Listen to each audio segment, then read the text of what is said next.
हमारे वक्त की धड़कन, हमारा चिंतन, हमारी भावनाएं, हमारे विचार, कभी कोमल बातचीत तो कभी इंटरेक्शन तेज तर्रार। तय करें मिलकर what is wrong, what is right. ITV पर अशोक व्यास के साथ insight tonight.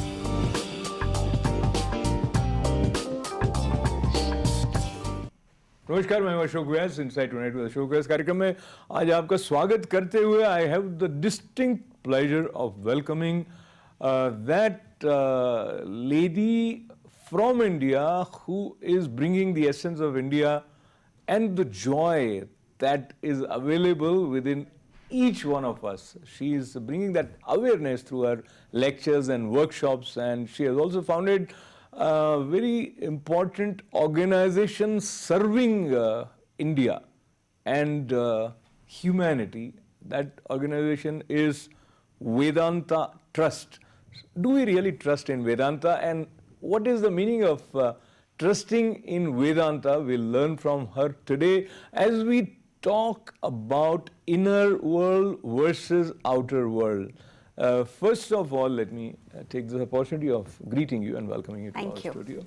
And I also have the pleasure of the presence of someone who is serving the community as multicultural strategist.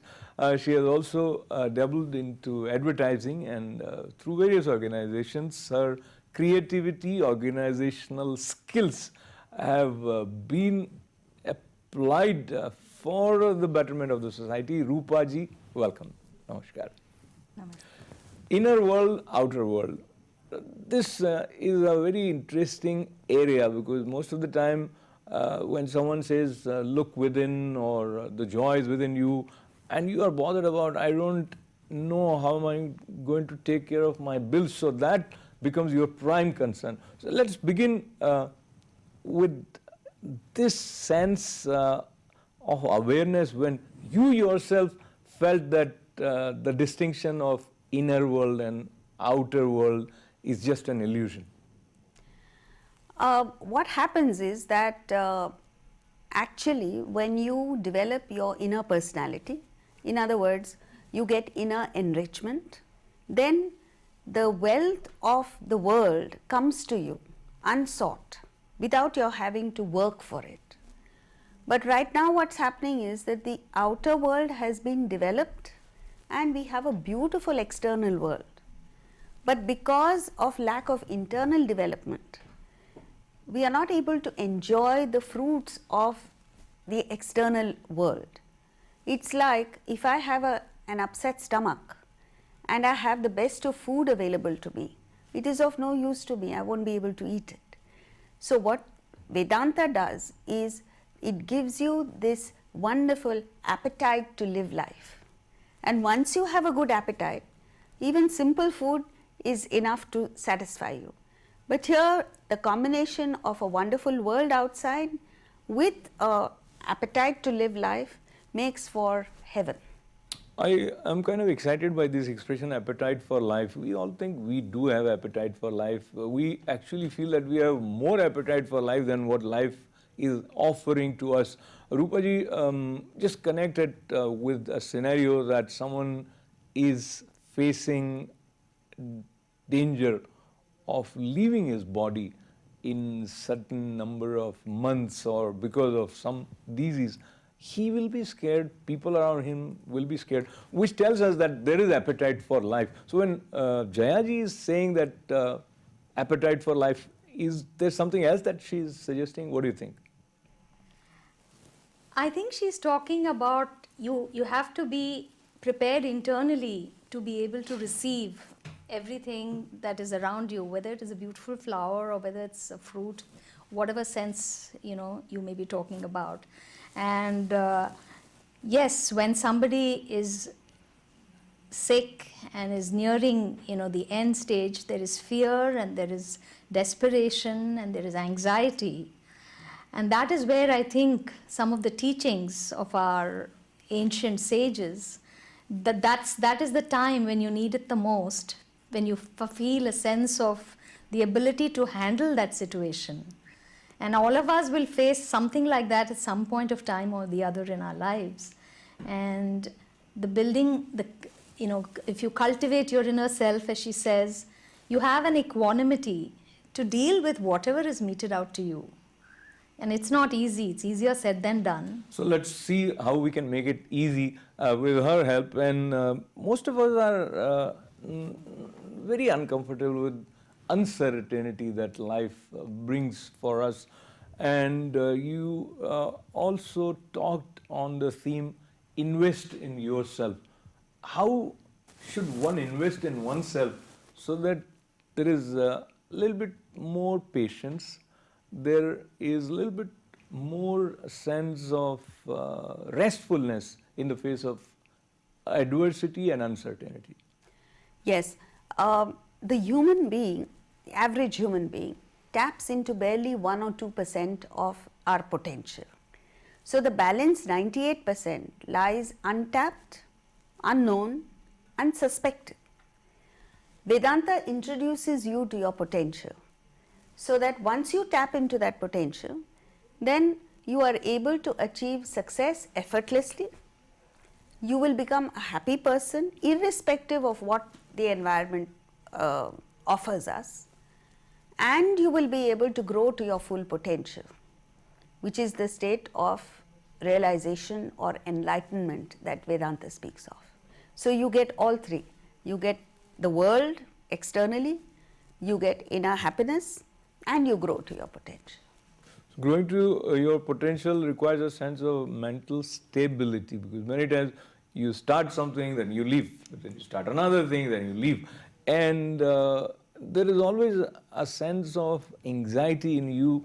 You might be jumping from one point to another. Now, having heard her a couple of times, Rupaji, and connecting yourself to the message of Vedanta, how Vedanta helps us in arriving at a sense of mental stability? I think it awakens you to first of all look at something which is beyond just the material and what you see and the physical. Most of us, as she says, if 90% of our potential is not used, most of the time we are only reacting to the very obvious things around us, and we are so lost in them that we are unable to see the most subtler things in life. Whether it's, just standing and even admiring a beautiful tree in the spring and just gazing at a cloud, those are the things also that give you peace. And then when you reflect, then thoughts come to you. You are, I guess, training yourself. You need a guru, you need to have the right knowledge, but first you have to prepare yourself. If you're not ready to accept, then you are not going to learn and grow. And we have this rich heritage, and most of us average people don't really take the time to learn about it or get soaked into it. So, Jayaji, why don't we take time to learn about it if we know that it is so much useful and it's going to make our life so beautiful? The problem is we don't know. Most people, the average person, does not know that there is so much wealth of information in Vedanta, this knowledge, which can help them in 2015 to transform their lives into a better state. So the question you had asked earlier is, how do you reach that stability of mind? Inside us, we have two equipment. One is called the mind, which is the realm of desires, emotions, feelings, likes and dislikes, which is unstable. We also have the intellect, or buddhi as you call it. That is stable. So in our life, we must be led by the intellect, buddhi, and not the whims and fancies of the mind. This fundamental knowledge is not taught in schools, is not taught in universities, it's not taught even to adults. So we go through life unstable. So that stability is lent by the intellect, buddhi. Vedanta teaches that. And then it also introduces you to higher values of life, so that you can upgrade your interests, make them more subtle, and refine them, refine your inner personality, so that you can get to the heights of perfection. You mentioned heights of perfection, and that reminds me of references in Bhagavad Gita. So Arjun is willing to go away from the battlefield, and then in layman's language what one would say is Lord Krishna convinced him that this is the right way for him to go. And that right way also is related to bringing out the perfection that is there in you. Now, what is it that you would define as perfection for someone living in America at this moment, or for that matter anywhere? What is it that you would consider as perfection for a human being? Perfection in the Gita is defined as human being minus desires equals that state of perfection. So what happens is, desire in the 3rd chapter of the Gita is described by Krishna as the enemy within. So what happens? Desire comes in the way of your obtaining success. As long as you have a desire in the mind and it is unfulfilled, you will be unhappy. And desire keeps you in the form of a midget, small person.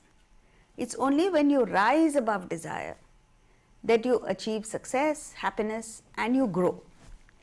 So all the people in the world in the past who have achieved any level of excellence, may not be perfection, are people who have transcended desire, risen above desire.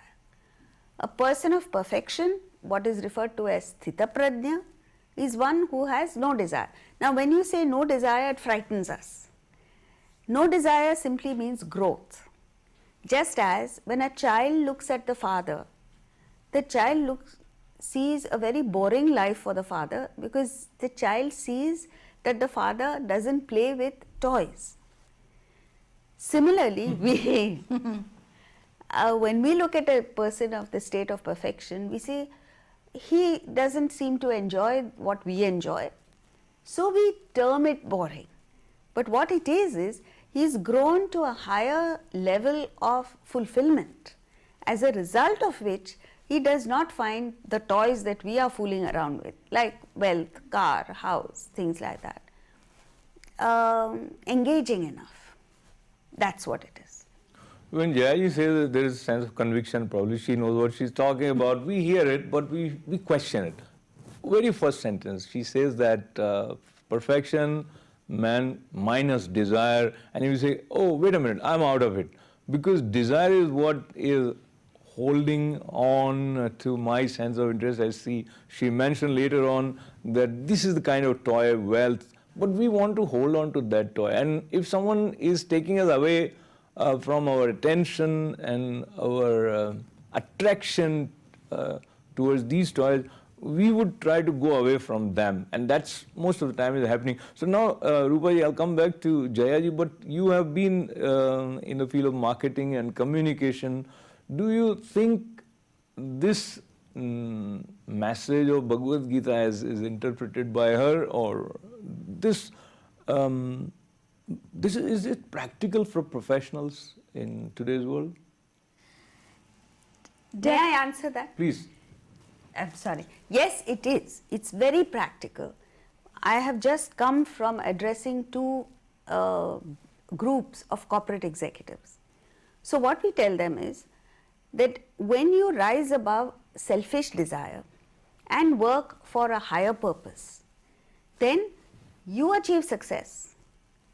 The organization benefits and the society itself benefits.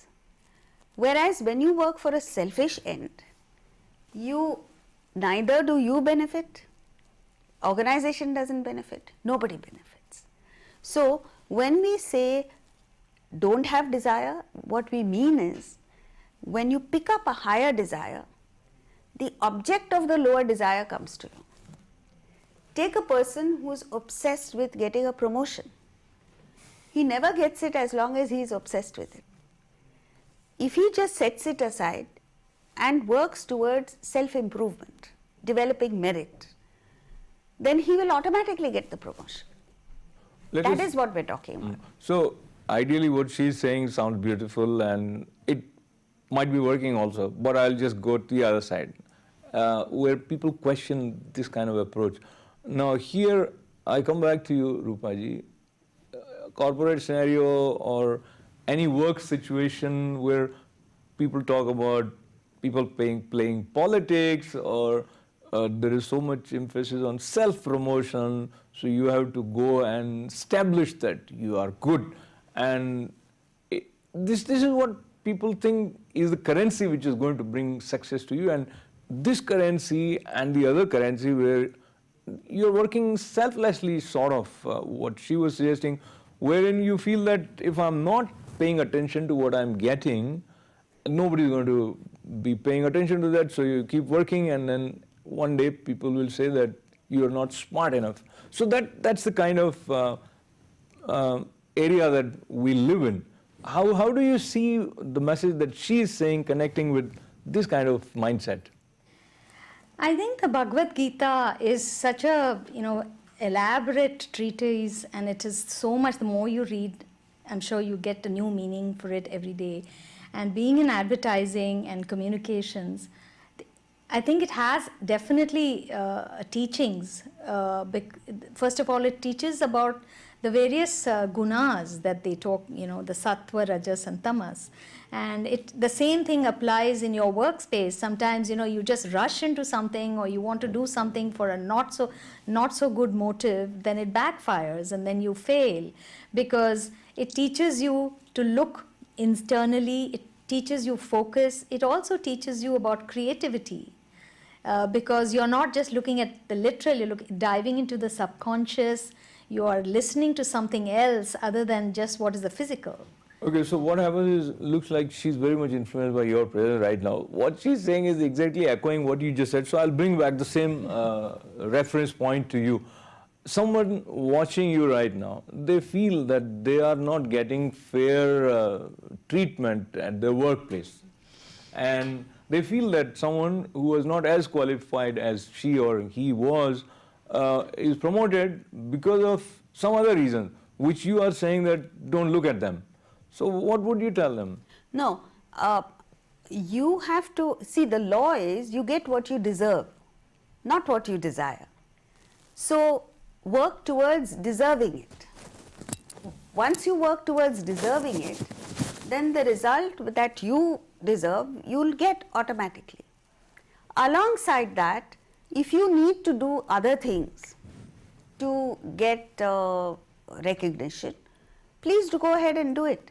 But a person without merit who gets promotion, let's say, for other reasons, without merit, will not last.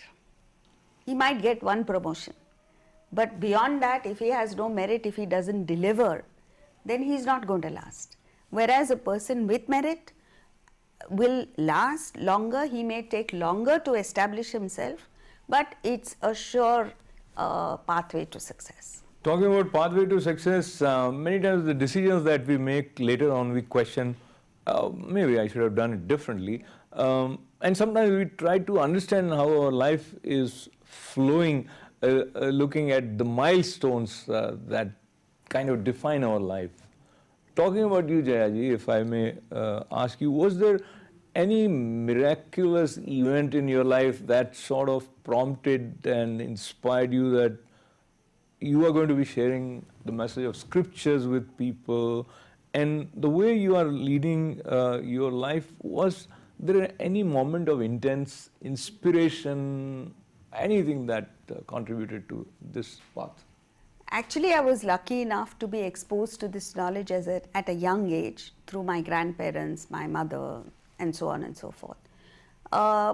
In addition to that, as I grew, I was exposed to lectures of other people and books. And one of the things that really had an impact on me is Swami Ramatirtha's statement that if you're not happy as you are, where you are, you will never be happy. And at the time that I read that statement, I was planning to change something outside me. And when I read that statement, I said, no, let's go with it. I will not change my external environment. I will learn to be happy as I am, where I am. And I would say that was the turning point in my life. I think it's a very empowering statement. So I would repeat in my words, words of Swami Ramtirth as I hear today from Jaya Ravji. If you are not happy the way you are, where you are, then you will never be happy. Yes, So absolutely. be happy. But when somebody tells you today, and if there is something happening around you in your mind which prevents you from connecting with happiness, then you need to do something.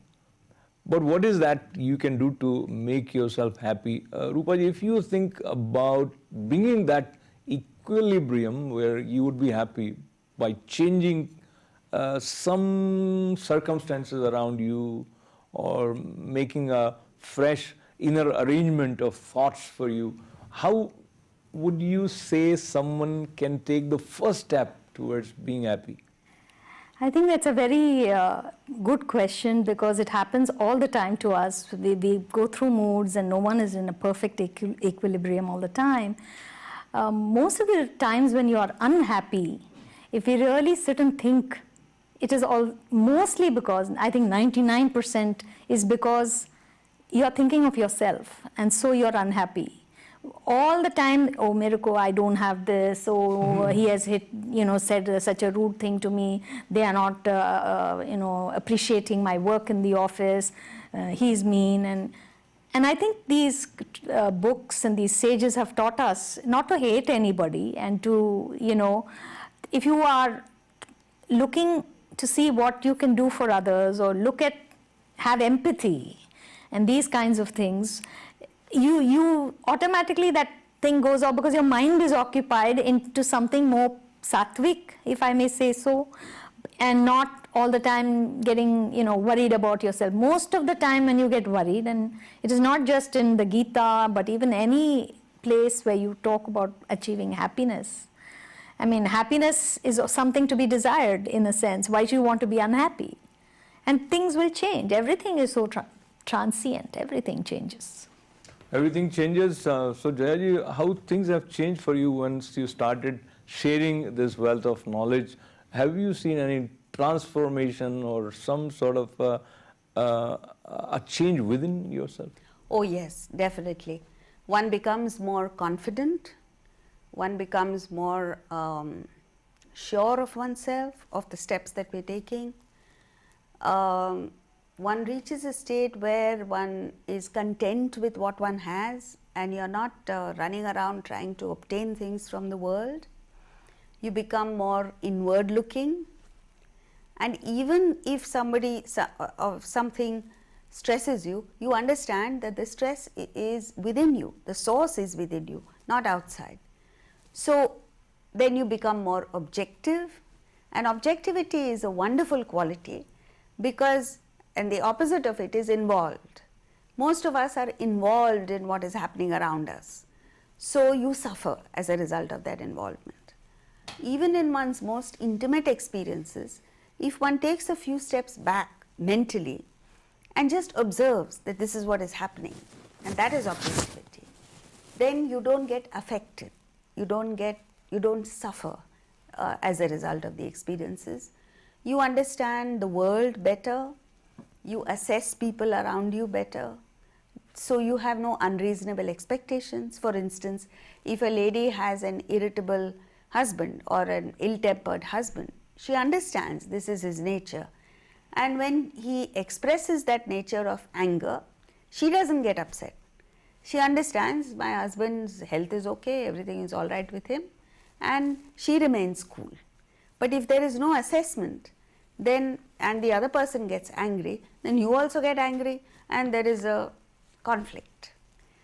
So Jayaji took the example of a lady who is dealing with this kind of husband. It could be other way also. So if you as a husband know how to deal with your wife, if she has temperamental problems, which is never the case, ladies are always right, that's what we hear. Before we move towards a break, one more reference I want to bring to you, Jayaji, and you have often quoted Mahatma Gandhi, I read, and these words where he said, strength doesn't come from physical capacity, it comes from an indomitable will. And one of the lecture during this USA tour also was on the theme, Awaken the Leader Within You. Powerful words, awaken the leader within you. Now, do you think each one of us is a leader? And if that is the case, then why that leader within is asleep? And why should we work towards waking up the sleeping leader? Yes, every one of us has the potential to become an outstanding leader, and we need to develop the leadership qualities. Why should we become? Because that's our potential. It's just as a tree, when you plant a seed, has the potential to grow into a 25-foot tree, an oak tree. But if you systematically cut its roots, it gets into a shrunken state, and that is bonsai. Now, most of us are like that. We have the capacity to grow into towering personalities, but because our roots are clipped regularly, in other words, we don't tap into our innermost self, we remain stunted. So it becomes the duty of every person to remove the obstacles and grow into that towering personality, and then automatically you become a leader. Your position makes you a boss, not a leader. Only your inner qualities can make you a leader. So be a leader, awaken the leader within you, and that is the message which we are gathering in the presence of Jaya Ravji, who is spreading the knowledge of Vedanta, empowering people on that level which is sustainable, which is not just going to fly away. But we are going to fly very briefly for this short break, and we'll be right back. Stay with us. Welcome back. You're watching Inside Tonight with Ashok Vyas, and today we are talking about inner world and how this inner world is related to outer world, and where lies that connection which would help us in staying happy in all circumstances.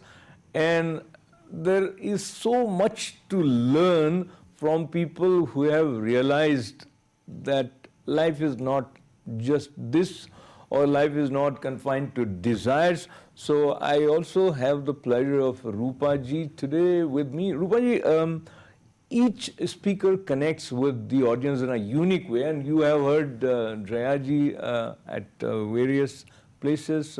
What is it that you consider are the inspiring qualities of a speaker, and something that you have found especially in her? I have found her to be a very compelling speaker. I have found her to be very, it comes from the heart, and I feel that there is truth in what she says, and she believes what she says. I should not use the word involved, but I think she firmly believes, and what she says is very good, is something which is positive, and I do like to listen to positive messages, and that is what drew me to her. She's also extremely well read, and it is such a pleasure to listen to her talk about so many things from the Vedanta, but correlating it to what various other poets and authors and other experts have said, so that you are able to apply that knowledge to practical everyday living. I think she's wonderful. So Jaya is just taking one cue from her about the reading habits. And we find that computer, internet, this new world is taking away maybe our reading habits. Make some comments on that. But before that, what kindled your interest in reading, and how Vedanta became such a passionate thing for you? The reading habit was inculcated in school, during my school days, as I said, through my grandparents, to my mother.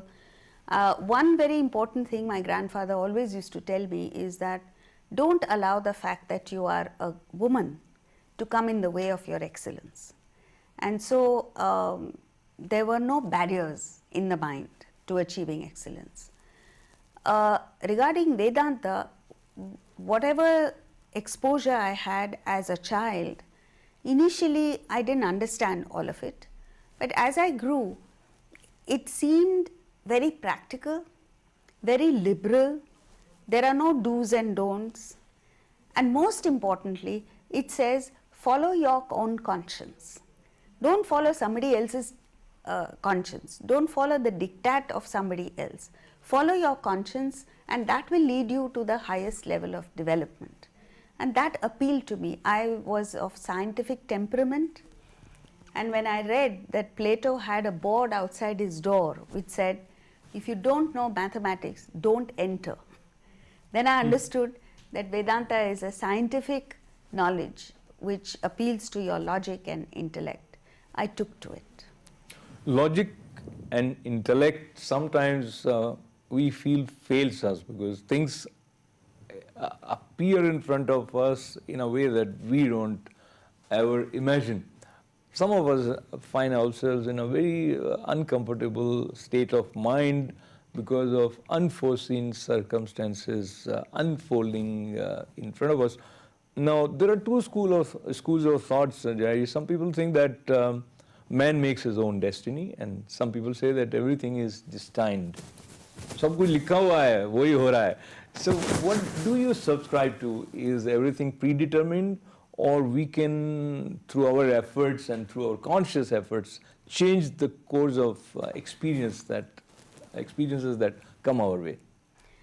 Actually, it's a combination of both. Vedanta says that your present, whatever you are in the present, is a result of your past thoughts, desires, actions all put together, the resultant of all of that.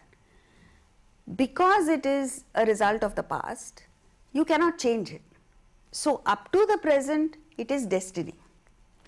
But at the present moment, you have a wonderful ability, and that is called self-effort or purushartha, which is independent of your destiny. So, for instance, an alcoholic, his destiny today is that he should drink because he's been drinking in the past. But he can make a self-effort not to drink. So, that helps him. That self-effort is the tool with which we change our lives. With self-effort, we can improve our lives, we can devolve, we can remain the same. So, with reference to the past, you are a victim of your destiny. With reference to the future, you are the creator of your destiny. And that is the basis of Vedanta, which is very encouraging, which says it doesn't matter how bad your past is. There is no such concept as eternal damnation. There is redemption for every single person, provided you put in the requisite effort. So that actually releases a sense of hope that wherever you are right now, you have the ability to do and change the course of your life in a way which is more fulfilling. Talking about fulfillment, talking about culture, we have heard, Jayaji and Rupaji, that there are three basic factors which helps us in sustaining our culture: bhasha, bhesh, or bhojan. So language plays an important role in continuation of the cultural consciousness. Then the way you dress, that also makes an impact.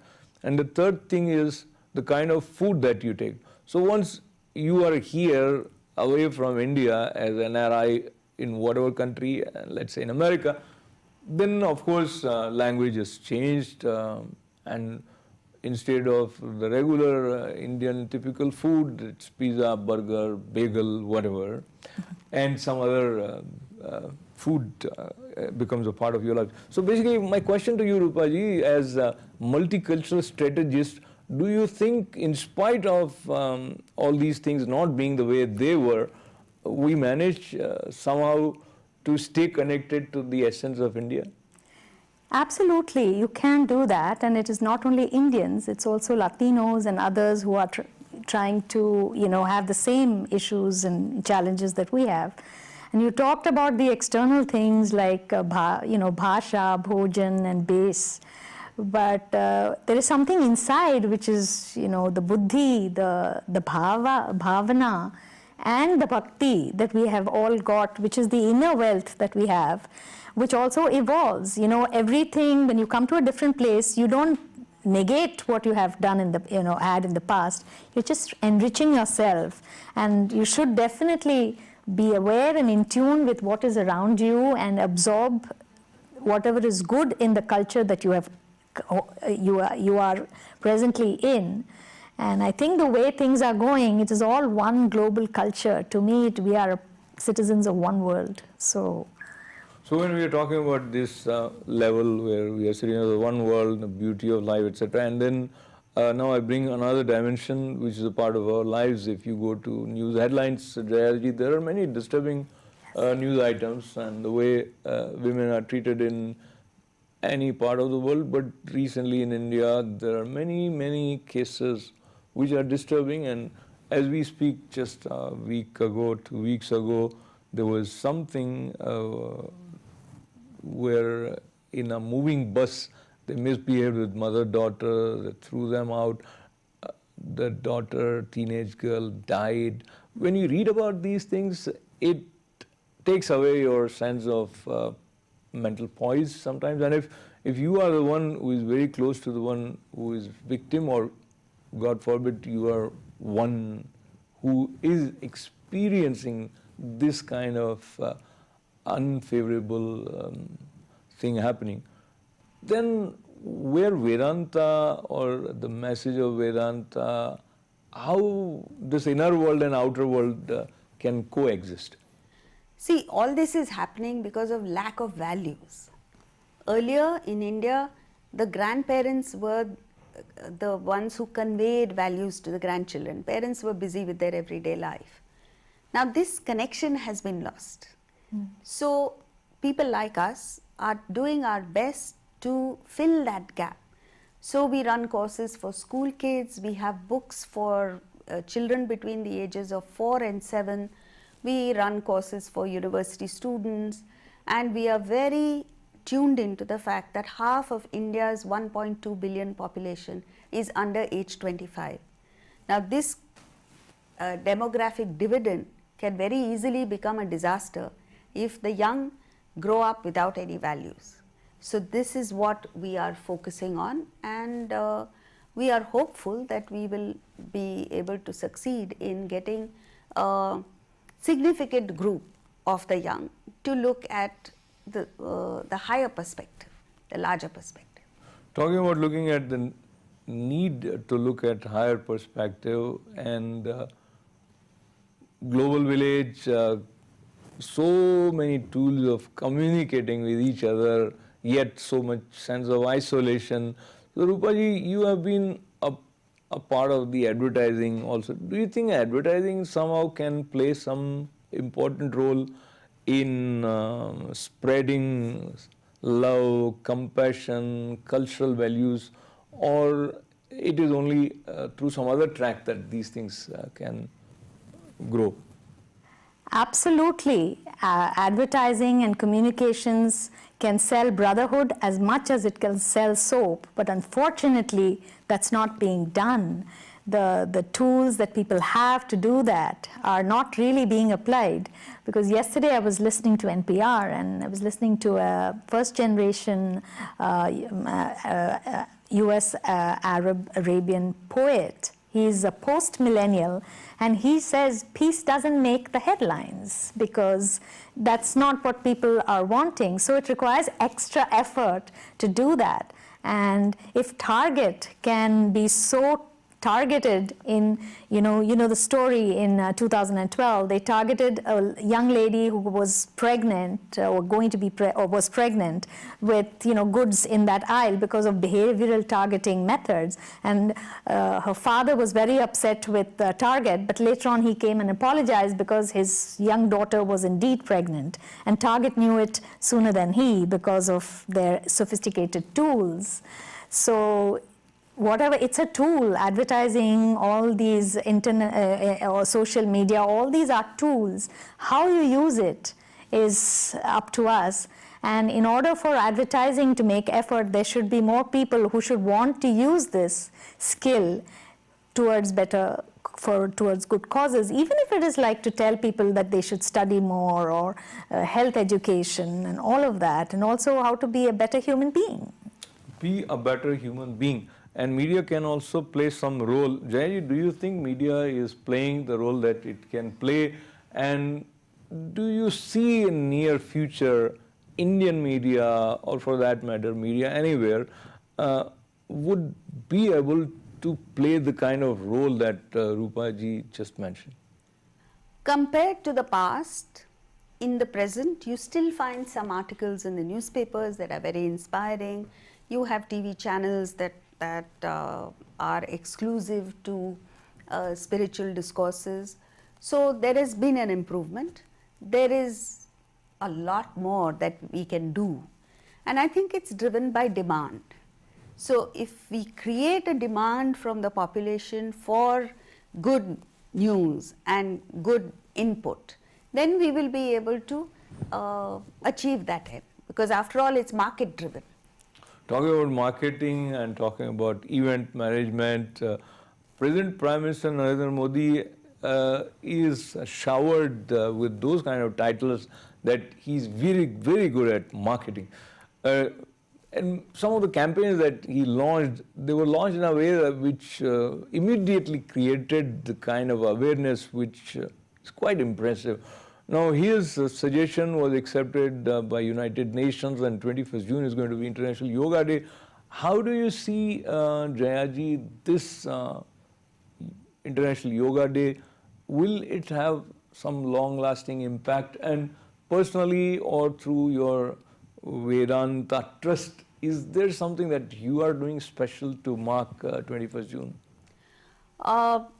See, just one step is to nominate a date as International Yoga Day. But how effective it is depends on how it is used. Also, the word yoga has been misunderstood. Today, yoga is understood as just asanas and meditation, pranayama. It's not that. Yoga, when you get to the root of it, the root of yoga is yuja, which means to join.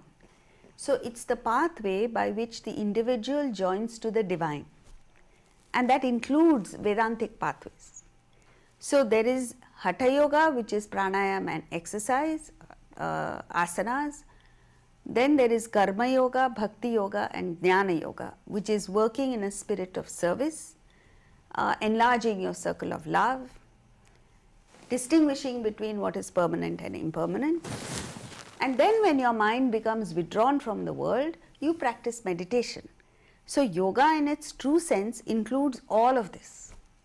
And the day that we are able to teach all this whole thing, I would say would be the day when it is truly an International Yoga Day.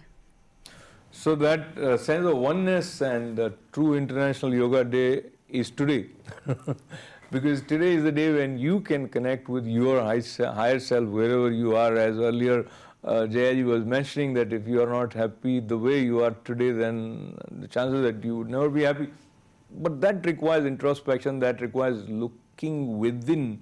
Now, when we have so much emphasis on look within and connect with the world with clarity which is there in you about who you are and all those things. So, Rupaji, when we hear these things, that question again comes, are we, by paying too much attention towards the world within, are somewhere becoming impractical, or are we escaping from the harsh realities around us?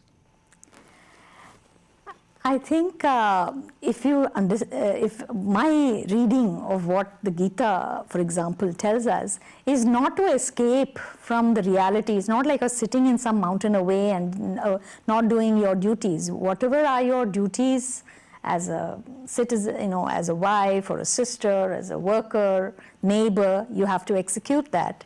But within that, let's not forget the internal. I mean, there should be balance. So, talking about the balance, and as we conclude today's conversation, inner world, outer world, in the presence of Jaya Rao ji, founder of Vedanta Trust, let's talk very briefly in your presence. I request you, what are the life transforming ideas from Bhagavad Gita which you think are practical and anybody can apply and reach towards a better stage?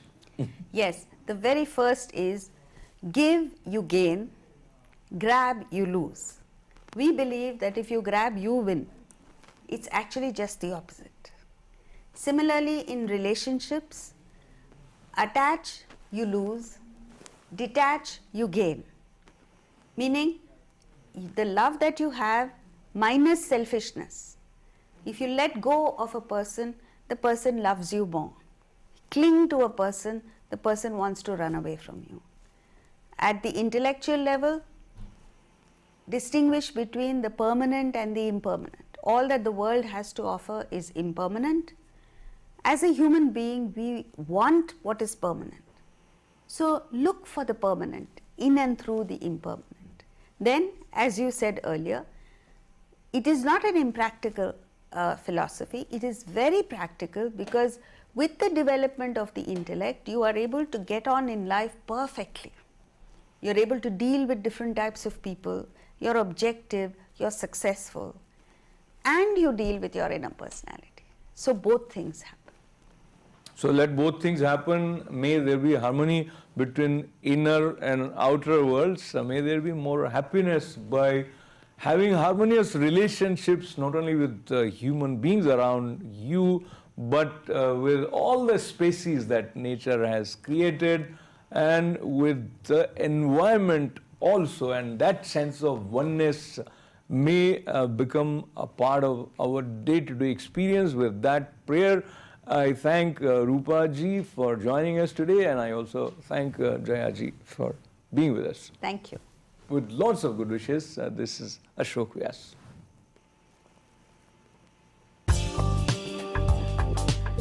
हमारे वक्त की धड़कन, हमारा चिंतन, हमारी भावनाएं, हमारे विचार, कभी कोमल बातचीत तो कभी इंटरेक्शन तेज तर्रार। तय करें मिलकर what is wrong, what is right. ITV पर अशोक व्यास के साथ इनसाइट टुनाइट।